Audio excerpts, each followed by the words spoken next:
ప్రభు దూత వారి ఎదురుకు వచ్చి నిలిచి ప్రభు మహిమ వారి చుట్టూ ప్రకాశించినందున వారి మిక్కిలి భయపడి, అయితే ఆ దూత భయపడి, ఇదిగో ప్రజలందరికీ కలగవు మహా సంతోషకరమైన సువార్త మనము నేను మీకు తెలియజేయుచున్నాను. దావీదు పట్టణమందు నేడు రక్షకుడు మీ కొరకు పుట్టి ఉన్నాడు. ఈయన ప్రభు అయిన క్రీస్తు. దానికి ఇదే మీకు ఆనవాలు.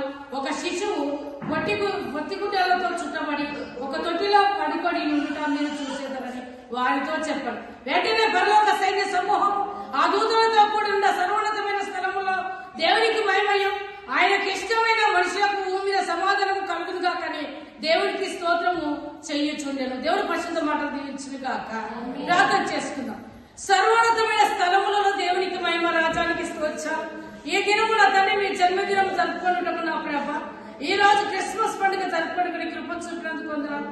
చదవడిన వాక్యాన్ని బట్టి వందనాలు. వాక్యం ద్వారా మీరు మాట్లాడి మేము పొందమని ఏసునామమున తండ్రి ఆమేన్. హల్లెలూయా హల్లెలూయా. చూడండి, యోసేపుకు మరియకు ప్రదానం చేయబడిన తర్వాత వారు ఏకం కాక ముందు పరిశుద్ధాత్మ దేవుడు చూడండి దేవుని యొక్క దూత మరియ దగ్గరికి వచ్చి నువ్వు పరిశుద్ధాత్మ ద్వారా గర్భం ధరించి కుమార్ని కద్దు అని చెప్పి దేనికి స్తోత్రం. హల్లెలూయా. ఏ ఆత్మట?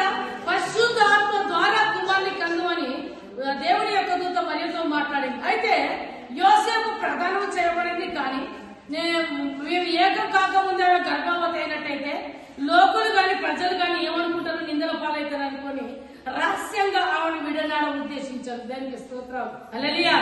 స్వప్నమందు యోసేపు దగ్గరికి కూడా దేవుని యొక్క దూత వచ్చి, యోసేపు నీతిమంతుడైన యోసేపు నీ భార్యను చేర్చుకుంటకు నువ్వు భయపడకని చెప్పి దేనికి స్తోత్రం. హల్లెలూయా.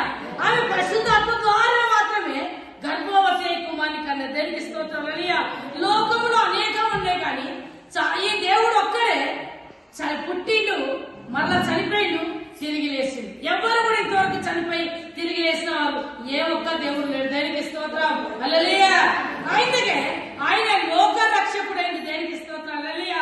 ఇమ్మానుయేల్ అనగా మనందరికీ తోడైన దేవుడు. దేనికి స్తోత్రం. హల్లెలూయా. అయితే చూడండి, అక్కడ దూత ఒక మాట అన్నది.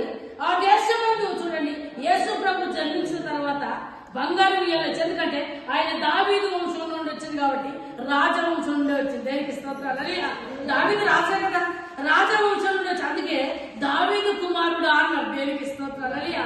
రాజవంశం నుండి వచ్చినా కూడా ఆయన ఘనతను కోరుకోలేదు, అంతేకాకుండా ఐశ్వర్యం కోరుకోలేదు. చూడండి, దీనుడుగా రిక్తుడయ్యి ఎక్కడికి వచ్చి. దేనికి స్తోత్రం. హల్లెలూయా. ఎక్కడ పండబెట్టిన పశువుల తొట్టెలో పండబెట్టిన, అంతేకాకుండా పొత్తి గుడ్డలతో చుట్టి ఆ సత్రంలో వేసిరు. దేనికి స్తోత్రం. హల్లెలూయా. ఆ సత్రంలో వేసినప్పుడు చూడండి, ఆ దేశంలో కొందరు గొర్రెల కాపులు పొలముల నుండి రాత్రి వేళ మందను కాచుకొంచుండగా ప్రభుదూత వారి ఎదుకు నిలిచను. ప్రభు మహిమ వారి చుట్టూ ఉన్నది. దేనికి స్తోత్రం. హల్లెలూయా.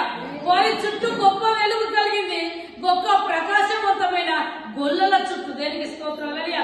అందుకే అపోస్తలుల కార్యం 10:30 రాబడింది, యేసుక్రీస్తు అందరికీ ఆమేన్. హల్లెలూయా. ప్రపంచ దేశాలు అన్ని పండుగలు కొన్ని దగ్గర జరుపుకుంటారు. క్రిస్మస్ ఒకటి అన్ని దేశాల్లో జరుపుకునే గొప్ప పండుగ. హల్లెలూయా. తారతమ్యం లేదు, మతతత్వం లేదు, ఏ భేదం లేదు. దేనికి స్తోత్రం. హల్లెలూయా. అంటే ఈ లోకానికి రక్షించుటకు వచ్చిన ఒకే ఒక దేవుడు యేసుక్రీస్తు ప్రభు. దేనికి స్తోత్రం. హల్లెలూయా. అందుకే చూడండి, ఆ దూత భయపడకుండా ఇదిగో ప్రజలందరికీ కలగవు మహా సంతోషకరమైన సువార్తమానం. దేనికి స్తోత్రం. హల్లెలూయా. ఎవరికి కలగలేదట? మీకు, నాకు, మనందరికీ, లోకానికి అందరికీ కూడా కలగబోయే సంతోషకరమైన సువార్తమానం. దేనికి స్తోత్రం. హల్లెలూయా. అందుకే చూడండి, దావీదు పట్టణమందు నేడు రక్షకుడు మీ కొరకు పుట్టి ఉన్నాడు. పుట్టినప్పుడు కదా పుట్టిండు. దేనికి స్తోత్రం. హల్లెలూయా. ఆయనే ప్రభు అయిన యేసుక్రీస్తు. దానికి ఇదే మీకు ఆనవాళ్ళు. దేనికి స్తోత్రం. ఆయన పుట్టిండు. అంతేకాకుండా చూడండి, ఆయన పుట్టినప్పుడు చూసినట్టయితే ఆయన చూడండి ఆయన పొత్తిగుడ్డలతో చుట్టి ఒక తొట్టిలో ఉండను. అంతేకాకుండా చూడండి, ఆయన పుట్టినప్పుడట వెంటనే పరలోక సైన్యం కిందికి వచ్చిందట. దేనికి స్తోత్రం. హల్లెలూయా. పరలోక సైన్యం సమూహము దూతలతో కూడా సర్వోన్నతమైన స్థలములలో దేవునికి మహిమ, తనకిష్టులైన ప్రజలకు ఏంటంట? భూమి మీద సమాధానం. దేనికి స్తోత్రం. హల్లెలూయా. ఆ సమాధానం ఎక్కడ దొరుకుతుందంటే యేసుక్రీస్తు దగ్గరనే దొరుకుతుంది. దేనికి మహిమ కలిగిన